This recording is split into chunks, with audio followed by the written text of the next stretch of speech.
Bhagyaraj sir வந்து அவர் நெறைய historic love stories எடுத்திருக்காரு.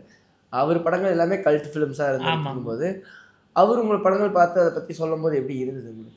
உண்மையிலே அது வந்து அவரு என் படத்த பார்த்துட்டு, பாராட்டி எனக்கு ஒரு லெட்டர் குடுத்தாரு. அதுதான் அந்த படம் எடுத்ததுக்கான கம்ப்ளீட்னஸ். ஒரு பெரிய அவார்டு வாங்குன மாரி, ம். அந்த என் வாழ்க்கையில மறக்க முடியாது. அந்த லெட்டரு சார் எழுதி குடுத்த லெட்டர் வாங்குன அந்த நாள் இருக்குல்ல, மறக்கவே முடியாது. அவரு எவ்வளோ பெரிய கலைஞன்றது அந்த லெட்டர்ல தெரியும். நான் யாரோ ஒண்ணுமே சம்மந்தம் இல்ல. ஆனா, எங்க சாருக்கும் எனக்கு இடையில அந்த படம் தான். ஆனா, அந்த படத்த அவ்வளோ பிரமாதமா அவரு பதிவு பண்ணியிருக்காரு. நான் இது மாரி ஒரு படம் எடுக்க முடியலையேன்னு அவர் ஆமா. சொல்லியிருந்தாரு. அதெல்லாம் ரொம்ப அதான் இட்ஸ் கிஃப்ட். எனக்கு கிடைச்ச பெரிய கிஃப்ட்ன்னு சொல்லுவேன்.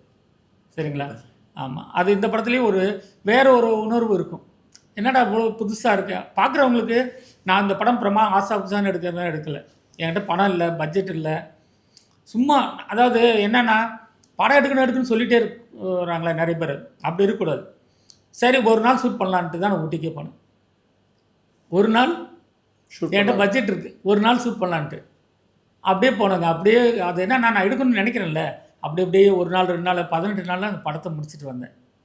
நீங்க ஒரு செயல்ல இறங்கிட்டீங்கன்னா, அது தானா நடக்கும். நெறைய பேர் அந்த ஆரம்பிக்கிறதுல தான் தயக்கம் பண்ணுவாங்க. இத நான் பொதுவா எல்லாருக்கும் சொல்றது. நீங்க ஒண்ணு நெனைக்கிறீங்கன்னா, இன்னைக்கே அத ஆரம்பிச்சுருங்க.